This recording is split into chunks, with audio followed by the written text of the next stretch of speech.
Okay students, हम लोग chapter 1 rational number complete कर लिए। रेशनल नंबर का इंट्रोडक्शन देखे और हम लोग एक्सरसाइज 1.1 का 2 वीडियो आया, हाफ हाफ क्वेश्चन है ना, और एक्सरसाइज 1.2 का कंप्लीट आया। ठीक है, आज हम लोग को देखना है chapter 2 linear equation in one variable. जो भी एक्सरसाइज 1 का उन चारों पार्ट्स को नहीं देखे हैं तो देख लीजिए पहले, उसके बाद आप लोग इस चैप्टर 2 को शुरू करेंगे, linear equation in one variable. ठीक है, तो लीनियर इक्वेशन क्या होता है? One variable. वन वेरिएबल से ही आप लोगों को पता चल रहा है जिसमें ओनली वन वेरिएबल हो, मतलब ओनली एक एक्सप्रेशन हो। जैसे मान लो आजकल हम लोग जो पढ़ रहे हैं, हम लोग जैसे जैसे अपर क्लास में आ रहे हैं वैसे वैसे नंबर खत्म होते जा रहा है और एक्स वाई जेड ये सब आते जा रहा है। ठीक है, तो X Y Z A B C इस टाइप को हम लोग वेरिएबल बोलते हैं।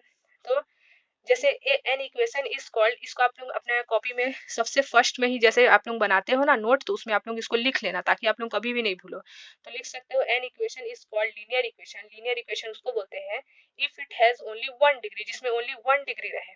ठीक है, जैसे ओनली एक्स, अगर x में 2 लगा देंगे तो वो लीनियर इक्वेशन नहीं रहेगा, वन वेरिएबल नहीं रहेगा। मान लो x टू द पावर 2 लगा दिए तो इसका डिग्री 2 बन गया, यानी कि ये लीनियर इक्वेशन नहीं है। सिंगल x है, सिंगल y है, सिंगल z है, तो ये क्या है? लीनियर इक्वेशन है in one variable. One variable बोलेंगे। तो एग्जांपल जैसे कि ax plus B is equal to 0, इस टाइप के फॉर्म में रहेगा, वो लीनियर इक्वेशन है। जैसे x plus 5 is equal to 0। ठीक है, वैसे x upon 2 minus 7 is equal to 15। यहाँ x का पावर में कुछ भी नहीं है, 1 है, तो वन वेरिएबल है, यहाँ भी वन वेरिएबल है। ठीक है, इसको बोलते हैं इक्वेशन, है ना। सॉल्विंग, और इसी में हम लोग पढ़ेंगे नेक्स्ट, इसी के आगे सॉल्विंग इक्वेशन। तो मतलब जो भी हम लोग को एक्सप्रेशन दिया होगा, जो भी लीनियर इक्वेशन दिया होगा, इसमें हम लोग को बताएगा नहीं कि क्या फाइंड करना है, ओनली लिख देगा एवेलुएट या फिर फाइंड द वैल्यू, बस इतना ही लिख देगा। तो आप लोगों को खुद से पता रहना चाहिए कि ये 5 और 0 तो नंबर है, एक्स वेरिएबल क्या है, एक्सप्रेशन क्या है, एक्स है। तो हम लोग को इसका वैल्यू फाइंड करना है। इसमें जैसे कि एक्स है, जैसे मान लो मैं दे दूं y plus 5 is equal to 0, तो आप लोगों को किसका वैल्यू फाइंड करना है? 5। यही होता है सॉल्विंग इक्वेशन। सॉल्विंग इक्वेशन क्या होता है? Meaning determining its root, finding the value of variable.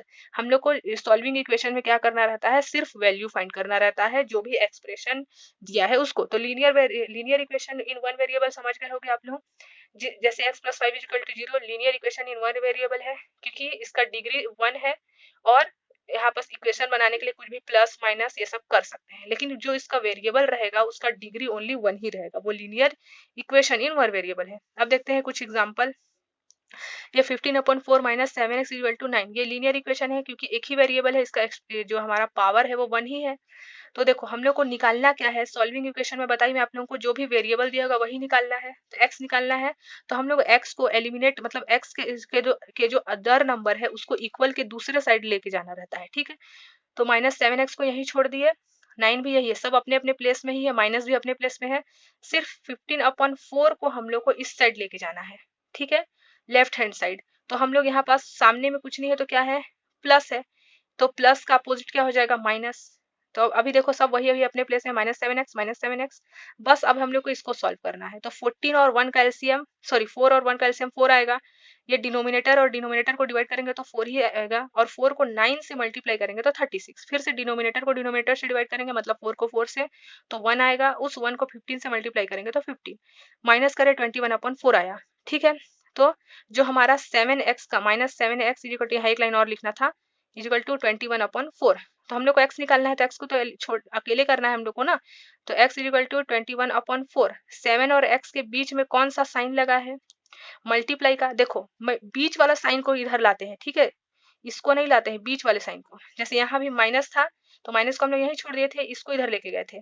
तो देखो बीच वाले साइन को इधर लाते हैं, तो मल्टीप्लाई का अपोजिट डिवाइड होगा, तो डिवाइड होगा तो डिनोमिनेटर में 7 आएगा ना, तो 7 को डिनोमिनेटर में लिख दिया, -7 को इधर ले आए, तो क्या हुआ? मल्टीप्लाई किए तो 4 1 जा 4, सॉरी यहाँ हो जाएगा हमारा 7 1 जा 7, 7 3 जा 21, तो 3/4। और ये माइनस का साइन आप लोग ऊपर लगाओ नीचे लगाओ, कोई कोई टेंशन नहीं है।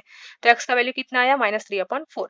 अब आप लोग चाहो तो इसको चेक भी कर सकते हो। चेक करने पे हमारा जो दोनों साइड का वैल्यू है, मतलब LHS और RHS, LHS बोलते हैं इक्वल के राइट हैंड साइड को, सॉरी इक्वल के लेफ्ट हैंड साइड को LHS और राइट हैंड साइड को RHS, तो दोनों का वैल्यू जो है इक्वल आना चाहिए। तो x का वैल्यू हम लोग क्या निकाले? -3/4, उसको x के प्लेस में पुट करना है। तो क्वेश्चन लिख लिए हम लोग। अब x के प्लेस में जो हमारा वैल्यू आया उसको रख दिए, सॉल्व किए, माइनस माइनस प्लस 3 7 3 जा 21/4 4 4 कैल्शियम 4 15 में से 21 8 के 36 तो हमारा 9 आया। और इसका भी RHS 9 था, हमारा भी RHS 9 आया, यानी कि जो हमारा x का वैल्यू -3/4 है वो बिल्कुल करेक्ट है। ठीक है, अब देखते हैं एग्जाम्पल नंबर 2। एग्जाम्पल नंबर 2 देखने से पहले एक हम लोग को फैक्ट है वो याद रखना है। एन इक्वेशन में have linear equation on both side linear equation हो सकता है। देखो इधर भी एक्स है इधर भी एक्स है, दोनों साइड एक्स एक्स है, यानी कि इधर भी लीनियर इक्वेशन है इधर भी लीनियर इक्वेशन है, बोथ साइड लीनियर इक्वेशन है, लेकिन दोनों का ही एक्स का डिग्री 1 है, इसलिए ये linear equation in one variable है। अब देखो हम लोग को क्वेश्चन दिख रहा है 6x + 1/3 + 1 = x - 3/6। तो इसमें हम लोग अगर 3 और 6 दोनों साइड के 3 और 6 का एलसीएम निकालेंगे तो हमारा एलसीएम 6 ही आएगा। इसीलिए हम लोग बोथ साइड 6 का मल्टीप्लाई कर दिए, मतलब इधर भी 6 का मल्टीप्लाई कर दिया और इधर भी। तो इधर 6 का मल्टीप्लाई किए, यहाँ लिख दिए हैं 6, इधर भी 6 का मल्टीप्लाई किए, यहाँ लिख दिए हैं 6। तो 3 से 6 को कैंसिल किए तो 2 आया, 6 से 6 कैंसिल हो गया, तो क्या बचा 6x + 1 + 1 उसको लिख दिए हैं, और डिवाइड किए थे तो 2 बचा था ना, 3 2 जा उसको भी लिख दिए हैं, और x - 3 का x - 3। अभी ब्रैकेट सबसे पहले ब्रैकेट सॉल्व करते हैं, तो 6 2 जा 12 2 1 जा 2, इस 2 को 6x से मल्टीप्लाई किए तो 12x आया, इसी 2 को 1 से मल्टीप्लाई किए तो 2 आया, +1 का +1 क्योंकि ये तो बाहर है ब्रैकेट से, और x - 3 का x - 3। हमारा हम लोग का काम क्या है, निकालना है x निकालना है, वेरिएबल फाइंड कर रहे हैं ना, तो x को एक साइड करेंगे, तो 12 लाइक टर्म को एक साइड, तो 12x इधर ही है, और ये वाला +x है ना, तो +x को इधर लाएंगे तो -x हो जाएगा, और ये -3 को यहीं छोड़ दिए हैं, -3 अपने ही प्लेस में है। अब हम लोग +2 और +1 को इधर लाएंगे तो -2 -1 बन जाएगा, प्लस का अपोजिट माइनस। अब ये लाइक टर्म में है इसलिए हम लोग यहाँ कुछ भी नहीं है तो 1 है, तो 12 में से 1 माइनस हुआ 11 और x का x। वैसे ही -3 और 2 क्या हो जाएगा -5, -5 में से -1 करेंगे तो क्या आएगा 3 + 2 6, एक मिनट, 3 + 3 3 + 2, तो हमारा जब इसको सॉल्व करेंगे तो -3 -2 -5 होगा, -5 - 6 क्या होगा, -5 और -6 क्या होगा, -5 और -6 होगा, तो यहाँ ना था हमारा आंसर -6/11। ठीक है, तो -6/11 को आप लोगों को x की जगह पुट करना है, और दोनों साइड अगर इक्वल आता है तो सही है, नहीं तो कुछ मिस्टेक है। ठीक है, तो इस पर पुट कर सकते हो। अब हम लोग देखते हैं और कुछ एग्जाम्पल देख लेते हैं। 17/3 -5/6 इसको सॉल्व करना है, हम लोग को x का वैल्यू निकालना है, इसलिए -5/6 को x को यहीं रहने दिए, 4 भी अपने प्लेस में है, सिर्फ 17/3 को इधर ले आए तो प्लस था तो माइनस में आ जाएगा। अब इधर सॉल्व करेंगे 3 और 1 का एलसीएम वाला सबको आता है, डिनोमिनेटर को डिनोमिनेटर से डिवाइड, यानी कि 1 को 3 से डिवाइड करेंगे तो 3 आएगा, और उस 3 को न्यूमिनेटर से मल्टीप्लाई करेंगे तो 12 आएगा। फिर 3 को 3 से डिवाइड किया 1 आया, और 1 से मल्टीप्लाई किया तो 17। फिर देखो 17 और 12 को माइनस किया तो -5 आएगा। -5 क्यों आया, क्योंकि 17 के सामने माइनस लगा है और 17 ग्रेटर नंबर है, दोनों साइड ही माइनस माइनस था इसलिए कैंसिल हो जाता है। माइनस माइनस अगर दोनों साइड रहेगा ना तो माइनस माइनस तो उसको कैंसिल कर सकते हैं, है ना। और 5x = 5/3 बचा, हम लोग को x निकालना है, तो देखो इस x को यहीं छोड़ दिए है, इस 5 के साथ मल्टीप्लीकेशन में, तो इधर आएगा तो डिवाइड हो जाएगा, डिनोमिनेटर में जाएगा, डिवाइड कर दिया, 5 से 5 कैंसिल, 3 बचा, x का वैल्यू कितना आया 1/3। अब चेक करने के लिए हम लोग क्वेश्चन में पुट कर देंगे x का वैल्यू 3, रख दिया x का वैल्यू 3, 17/3 -5, x का वैल्यू कितना था 1/3।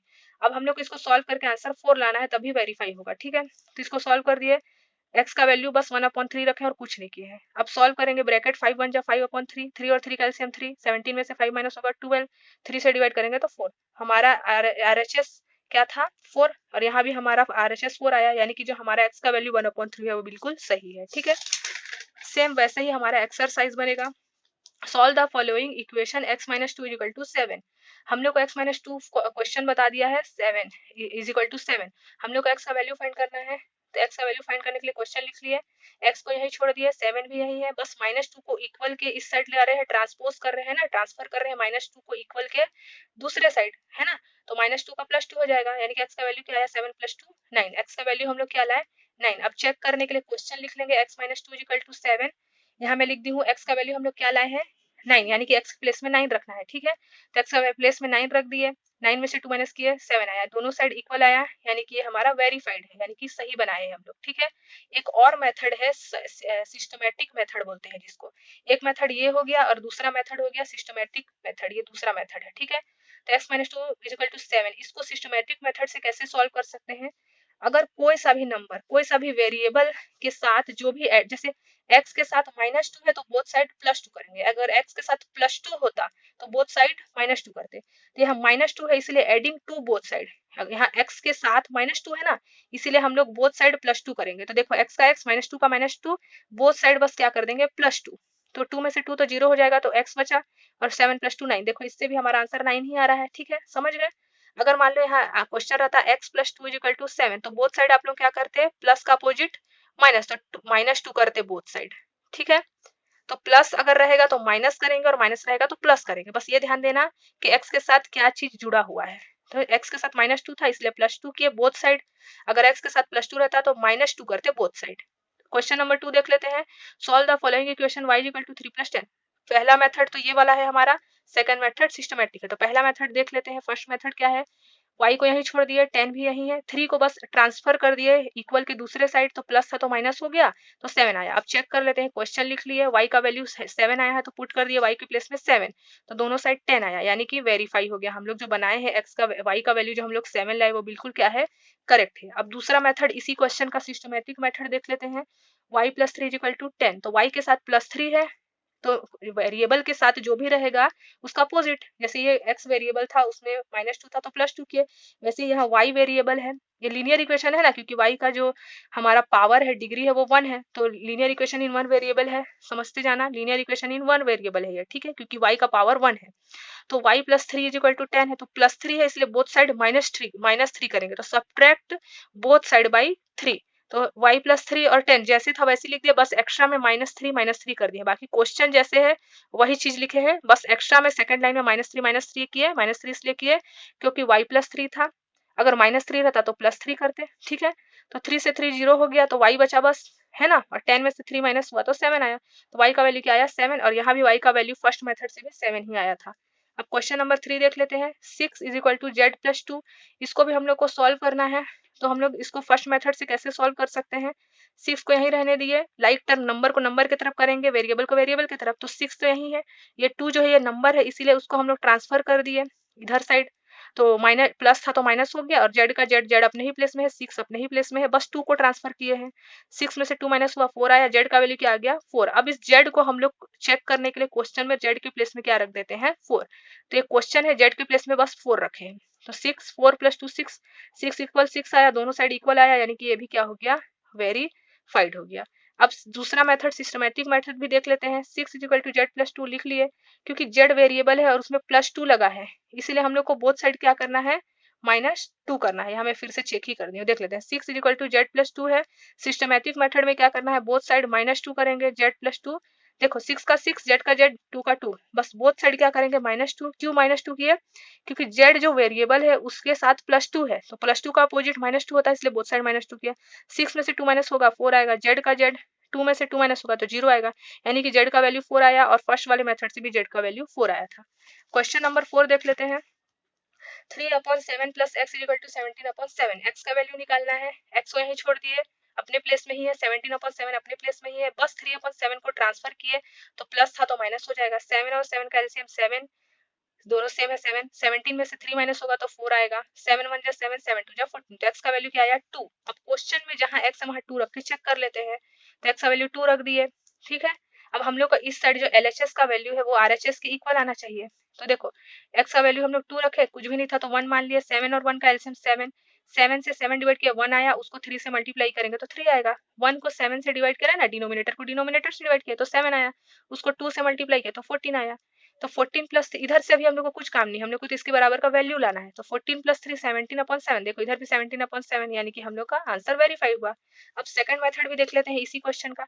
यहाँ क्या दिया 3/7 + x = 17/7। अब x जो वेरिएबल है उसमें 3/7 ऐड हुआ है, इसीलिए 3/7 को बोथ साइड माइनस करेंगे, तो 3/7 + x, जैसे क्वेश्चन है वही लिखा है, बस क्या चीज हम लोग एक्स्ट्रा किए हैं, 3/7 ऐड था इसलिए 3/7 को बोथ साइड माइनस किया, देखो इधर भी 3/7 माइनस किए, यहाँ भी 3/7 माइनस किए, तो 3/7 तो 0 हो गया, तो x का वैल्यू अब यहाँ 17 में से 3 माइनस किया तो 14 आया, तो हमारा x का वैल्यू क्या आया 2 आया, 7 2 जा 14, तो हमारा देखो यहाँ भी x का वैल्यू 2 आया था, सिस्टमैटिक मेथड से भी x का वैल्यू 2 आया।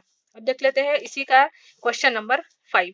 6x = 12 है, अभी 6 × है ना, तो अभी x को यहीं छोड़ दिया, 12 भी अपने ही प्लेस में है। अब 6 को ट्रांसफर करेंगे तो मल्टीप्लाई का अपोजिट क्या होता है, डिवाइड। तो मल्टीप्लाई था इसे यहाँ डिवाइड हो गया 6, तो 6 टू जा 12। अब चेक कर लेते हैं, जहाँ x है वहाँ क्या रख देंगे 2, तो x के प्लेस में 2 रख दिया, 6 टू जा 12, दोनों साइड 12 आया, आंसर आ गया। अब इसी का सेकंड मेथड देख लेते हैं, इसी क्वेश्चन का सिस्टमैटिक मेथड। तो 6x इक्वल टू 12 लिख लिए, क्योंकि जो वेरिएबल x है उसमें 6 इंटू हुआ है, तो इंटू का अपोजिट डिवाइड होता है, इंटू है इसलिए डिवाइड करें। जैसे हम लोग प्लस था तो माइनस कर रहे थे, माइनस था तो प्लस कर रहे थे, वैसे इंटू है तो डिवाइड करेंगे, और डिवाइड रहता तो इंटू करते। तो यहाँ 6x x के साथ 6 इंटू है, इसलिए बोथ साइड 6 का डिवाइड कर दिए। देखो 12 में भी 6 का डिवाइड किए, 6x में भी 6 का डिवाइड किए, तो 6 से 6 कैंसिल हुआ तो x बचा, और 6 टू 12, तो यहाँ भी x का वैल्यू 2 आया, यहाँ भी x का वैल्यू 2 आया। क्वेश्चन नंबर 6 देख लेते हैं, t upon 5 is equal to 10। t का वैल्यू निकालना है। अभी देखो डिवाइड है ना, t के साथ 5 कैसा है, t वेरिएबल है और उसके साथ 5 डिवाइड में है, यानी कि 5 बोथ साइड मल्टीप्लाई होगा, डिवाइड का अपोजिट मल्टीप्लाई। इस अच्छा सिस्टमैटिक मेथड में बताऊंगी उसको मैं, पहले इसको हम लोग सिंपल मेथड जो फर्स्ट मेथड है उससे बना लेते हैं। t का t छोड़ दिया, 10 को 10, 5 को ट्रांसफर करेंगे तो मल्टीप्लाई में जाएगा, क्योंकि 5 इस साइड डिवाइड में इसलिए मल्टीप्लाई में गया, 10 5 जा 50। अब t के प्लेस में 50 रख के चेक कर लेते हैं आंसर। तो t के प्लेस में 50 रखे, 5 1 जा 5, 5 2 जा 10, तो 10 10 वेरीफाई हो गया। अब second method systematic, t upon 5 equal to 10, इसी क्वेश्चन का t अपॉन 5 इक्वल टू 10 अपने अपने प्लेस में है, बस एक्स्ट्रा में मल्टीप्लाई 5 के है। मल्टीप्लाई 5 इसलिए किए हैं क्योंकि 5 डिवाइड था, तो डिवाइड का अपोजिट मल्टीप्लाई होता है, इसलिए बोथ साइड 5 का मल्टीप्लिकेशन किए। 5 1 जा 5, 5 1 जा 5, तो t बचा, 10 5 जा 50। तो देखो इससे भी 50 आंसर आया t का, और इससे भी 50 आया। तो देखते हैं क्वेश्चन नंबर 7। देखो 2x अपॉन 3 इक्वल टू 18 है, हम लोग को x को फर्स्ट मेथड से बनाने के लिए हम लोग क्या करें, 2x को यहीं छोड़ दिए, 18 को भी यहीं छोड़ दिया, बस डिवाइड 3 था इसे उधर मल्टीप्लाई कर दिए, और 2x भी यहीं है, 18 से जब 54 होता है। अब 2x मल्टीप्लाई में है तो 2 को जब ट्रांसफर करेंगे तो डिवाइड में हो जाएगा, आंसर क्या है, x का वैल्यू 27। अब चेक कर लेते हैं इसी में x का वैल्यू 27 रख के, तो x का वैल्यू 27 रख दिए, तो बीच में कुछ भी नहीं तो मल्टीप्लाई है ना, तो 27 टू जब 54 अपॉन 3, 3 1 जा 3 है ना, जब हम लोग इसको सॉल्व करेंगे 3 1 जा 3 और 3 8 जा 24, तो 18 इक्वल टू 18 आया ना जब डिवाइड किया, तो यानी कि वेरीफाई है। अब दूसरा मेथड इसी क्वेश्चन का systematic method, 2x upon 3 equal to 18। अभी देखो हम लोग यहाँ पास जो 3 है वो x के साथ डिवाइड में है, इसको नहीं देखना है ना, नीचे वाले को देख रहे हैं। तो x जो है वो 3 के साथ डिवाइड में है तो मल्टीप्लाई होगा, तो बोथ साइड 3 का मल्टीप्लीकेशन कर दिए, बोथ साइड हम लोग क्या किए, मल्टीप्लाई कर दिए 3 का। तो 3 का मल्टीप्लाई किया तो 3 से 3 कैंसिल हुआ, 8 से 54, 2x बचा। अब x यहीं छोड़ दिया, 2 को ट्रांसफर कर दिया तो 27 आया, तो हमारा x का वैल्यू इससे भी 27 आया, सिस्टमैटिक मेथड से भी और फर्स्ट मेथड से भी 27 आया। अब 8 का देख लेते हैं, 1.6 इक्वल टू y अपन 1.5, तो इसमें भी हम लोग को y निकालना है, y यहीं छोड़ दिए और y 1.5 को इधर ले गए, तो डिवाइड था तो मल्टीप्लाई हुआ, मल्टीप्लाई किए तो 2.40 आया y का वैल्यू। अब इस y का वैल्यू को चेक करने के लिए क्वेश्चन में y के प्लेस में रख दिया 2.4, डिवाइड किया तो 1.6 आया, यानी कि वेरीफाई हुआ। इसी का सिस्टमैटिक मेथड देख लेते हैं, 1.6 इक्वल टू 1 y अपॉन 1.5 का, तो अपॉन में है ना 1.5, डिवाइड में है तो मल्टीप्लाई होगा, यानी कि बोथ साइड मल्टीप्लाई 1.5, तो इधर भी 1.5 का मल्टीप्लाई किए, इधर भी 1.5 का मल्टीप्लाई किए, तो 1.5 बन जा 1.5, ओनली y बचा, उसको लिख दिया, इस दोनों को मल्टीप्लाई किया तो 2.40 आया। इस वाले मेथड से भी y का वैल्यू 2.40 आया और इस वाले मेथड से भी y का वैल्यू 2.40 आया, और यहाँ तो चेक कर चुके हैं। अब क्वेश्चन नंबर 9 देख लेते हैं। क्वेश्चन नंबर 9 क्या है, देखो क्वेश्चन दिया हुआ है 7x को यहीं छोड़ दिए, x निकालना है, इसलिए x वाली फर्स्ट मेथड में क्या करते हैं, x को अकेले करते जाते हैं ना, तो 16 का 16 यही 9 माइनस में है तो इधर आके प्लस हो गया, ऐड किया 25 आया, x यही है, मल्टीप्लाई में था 7 तो डिवाइड हुआ तो 25 अपॉन 7 आया। अब इसको चेक कर लेते हैं, जहाँ x का वैल्यू हमारा 25 अपॉन 7 पुट करेंगे है ना, तो x का वैल्यू 25 अपॉन 7 पुट किया तो 7 से 7 कैंसिल हुआ, तो 25 में से 9 माइनस हुआ तो 16 आया, दोनों का ही LHS और RHS सेम आया, यानी कि वेरीफाई है। अब सेकंड मेथड इसी क्वेश्चन का सिस्टमैटिक मेथड देख लेते हैं, 7x minus 9 is equal to 16, ठीक है, तो पहले इसको सिस्टमैटिक बना लेते हैं, क्योंकि यहाँ दो दो वैल्यू है ना, एक मल्टीप्लाई भी है और एक माइनस भी है, इसलिए कंफ्यूज ना हो, इसलिए हम लोग पहले इसको x को ऐसा मेथड बना लेते हैं जो हमको एक ही मेथड दिखे, जैसे कि 7x minus 9 is equal to 16 है, इसको एक बार सिंप्लीफाई कर लेते हैं, 7x 16 माइनस 9 को इधर भेज दिए। अब देखो हम लोग को कोई कंफ्यूजन नहीं है, नहीं तो यहाँ कंफ्यूजन होता ना कि यहाँ तो मल्टीप्लाई भी तो है, तो मल्टीप्लाई है तो डिवाइड भी कर सकते थे बोथ साइड, और यहाँ -9 है तो प्लस भी कर सकते थे बोथ साइड, इसलिए हम लोग एक वैल्यू फाइंड कर लिए ताकि हम लोग को कोई कंफ्यूजन ना रहे। तो 7 इंटू एक्स था, तो इंटू है ना, सिस्टमैटिक मेथड में इंटू का डिवाइड होता है, यहाँ मल्टीप्लाई में है 7, इसीलिए हम लोग बोथ साइड क्या कर दिए, 7 का ही डिवाइड कर दिए, तो 16 प्लस 9 25, अब 7 से बोथ साइड क्या कर दिए, डिवाइड कर दिए, ठीक है, सिस्टमैटिक में वही होता है। तो डिवाइड कर दिए तो हमारा क्या आया, 7 1 जा 7, x बचा 25/7, यहाँ भी 25/7 आया था। अब क्वेश्चन नंबर 10 देख लेते हैं। क्वेश्चन नंबर 10 में भी पहला मेथड क्या है, एलिमिनेट करने वाला है ना, अकेले करते हैं। जिस भी वेरिएबल को निकालना है तो y वेरिएबल निकालना है, तो 14 y यही छोड़ दिए अपने प्लेस में ही, 13 भी अपने प्लेस में ही, -8 को ट्रांसफर किए, +8 हो गया, 14 y अपने प्लेस में ही है, 13 और 8 ऐड हुआ 21 आया, y अपने प्लेस में ही है, 21 अपने प्लेस में ही है, 14 और y के बीच मल्टीप्लाई है तो 14 डिवाइड हो जाएगा। अब इसको डिवाइड करेंगे तो क्या आएगा, 7 2 जा 14 और 7 3 जा 21, तो y का वैल्यू क्या आया, 3/2। अब चेक करने के लिए y के प्लेस में क्या रख देंगे, 3/2, तो LHS और RHS दोनों इक्वल आना चाहिए, यानी कि अगर RHS 13 है तो LHS भी 13 आना चाहिए। रख दिया y के प्लेस में 3/2, तो 2 7 जा 14, 7 3 जा 21, 21 में 8 माइनस किया 13 आया, देखो दोनों साइड 13 13 यानी कि वेरीफाई है ना। अब इसी को आप लोग क्या बोलते हैं, सिस्टमैटिक मेथड में भी बना सकते हो, सेम टू सेम ऐसे ही। तो सिस्टमैटिक मेथड में जैसे इसका बना लेते हैं, 14 y - 8 = 13। तो इसको सबसे पहले यहाँ फिर से वही जैसे हमने क्वेश्चन नंबर 9 में देखे थे, दो चीज था, माइनस भी है y के साथ और इनटू भी है, तो पहले एक बना लेते हैं इसको, 14y, 13 अपने प्लेस में ही, -8 को इधर भेज के प्लस कर देते हैं, तो 14 y = 13 + 8 क्या होगा, 21। अब देखो सिस्टमैटिक मेथड में 14 और y मल्टीप्लाई में है तो डिवाइड हो जाएगा बोथ साइड 14 का, इधर भी 14 का, तो 14 से 14 कैंसिल हुआ, 21/14 को 7 से डिवाइड करेंगे तो 3/2, तो y का वैल्यू क्या आया, 3/2। यहाँ भी y का वैल्यू 3/2, फर्स्ट और सेकंड दोनों मेथड से ही y का वैल्यू 3/2 आया। अब देख लेते हैं क्वेश्चन नंबर 11। ये दिया हुआ है फर्स्ट नंबर, इसको इसमें p वेरिएबल निकालना है, एलिमिनेट करेंगे, सब 6p अपने प्लेस में रहेगा, 17 को बस ट्रांसफर करेंगे तो प्लस है तो माइनस हो जाएगा, 6p अपने प्लेस में है, माइनस करेंगे तो -8 आएगा, -8 क्यों आया, बिकॉज 17 इज ग्रेटर देन 9, जो भी ग्रेटर नंबर के आगे में साइन रहता है वही साइन आंसर में भी आता है। p का p मल्टीप्लाई में है तो डिवाइड में आएगा, फिर इसको डिवाइड करेंगे 2 से, 2 3 जा 6, 2 3 जा 6, 2 4 जा 8, तो p का वैल्यू कितना आया, p का वैल्यू क्या आया, -4/3। अब उसको रख देंगे चेक करने के लिए, p के प्लेस में -4/3 रख दिए, ब्रैकेट ओपन करेंगे, प्लस माइनस माइनस हो जाएगा। अच्छा पहले सॉल्व कर दिए हैं, 3 1 जा 3, 3 2 जा 6 और 2 4 जा 8 है ना, 2 4 जा 8 प्लस माइनस माइनस तो 9 9 आया, यानी कि हमारा आंसर सही है। अब सिस्टमैटिक मेथड से भी सेम वही चीज करते हैं, है ना, 6p का 6p, ऐसे यहाँ प्लस में था इसलिए पहले हम लोग इसको एक वेरिएबल एक चीज बना रहे हैं ताकि कंफ्यूजन ना रहे, तो यहाँ +7 है तो इधर माइनस करके यहाँ, अब देखो एक ही चीज हमारे पास है, p के साथ सिर्फ मल्टीप्लाई में है, यहाँ तो हम लोग कंफ्यूज हो जा रहे थे कि प्लस करे कि माइनस, तो अब मल्टीप्लाई में है तो यानी कि डिवाइड करेंगे 6 का बोथ साइड, 6 का ही बोथ साइड क्या होगा, डिवाइड, डिवाइड इसलिए हो रहा है क्योंकि मल्टीप्लाई है, तो मल्टीप्लाई का अपोजिट क्या होता है, डिवाइड, तो 6 से 6 कैंसिल हुआ और इसको डिवाइड कर सकते हैं, 2 4 जा 8, 2 3 जा 6, तो p का वैल्यू कितना आएगा, 4/3। सेम ऐसा ही है क्वेश्चन नंबर 12 जो कि लास्ट नंबर है, फिर हमारा चैप्टर एक्सरसाइज 1.1 कंप्लीट हो जाएगा, chapter 2 linear equation in one variable का, ठीक है। तो अभी ये क्वेश्चन है, हम लोग इसको फर्स्ट मेथड से सॉल्व करेंगे, x+3 अपने प्लेस में, सब अपने प्लेस में है, बस +1 को ट्रांसफर किए, -1 हो गया। अब एलसीएम लेने के लिए हम लोग यहाँ 1 मान लेते हैं नीचे, 15 और 1 का एलसीएम 15 ही आएगा, 15 से 15 डिवाइड होगा 1 आएगा, 7 से मल्टीप्लाई 7, फिर 1 को 15 से डिवाइड करेंगे 15, उसको मल्टीप्लाई किए, तो 7 को 15 से माइनस करेंगे, -8/15 आया, x/3 -8/15 है ना, x को यहीं छोड़ दिए, 3 को इधर भेजेंगे तो डिवाइड में है तो मल्टीप्लाई हो जाएगा डिनोमिनेटर में, तो मल्टीप्लाई कर दिए, सॉरी न्यूमरेटर में मल्टीप्लाई होगा ना, अगर मल्टीप्लाई रहता तो डिनोमिनेटर में होता, तो अब ये 3 5 जो 15 -8/5 आया। अब इसको चेक भी कर लेते हैं, तो चेक करें तो हमारा आंसर क्या आएगा, x के प्लेस में -8/5 रखेंगे तो हमारा देखो आंसर आ गया, ठीक है। अब उसके आगे देख लेते हैं, आप लोगों को मैं अभी तक कितना सारा सिस्टमैटिक मेथड बनाई, अब आप लोग 6/3 + 1 = 7/15, इस ये होमवर्क है, कमेंट बॉक्स में आप लोग बताओगे कि इसका आप लोग सिस्टमैटिक मेथड बना लिए कि नहीं, बना लोगे तो आप लोग को कमेंट बॉक्स में टाइप करके सेंड करना है, ठीक है। तो ये आप लोगों का होमवर्क है, सिस्टमैटिक मेथड में इसको आप लोगों को सॉल्व करना है। मैं आप लोगों को फर्स्ट मेथड बता दी हूँ, इसका सिस्टमैटिक मेथड क्या होगा ये आप लोग सॉल्व, अगर समझ गए हो अभी तक तो ये आप लोग से सॉल्व हो जाएगा, है ना।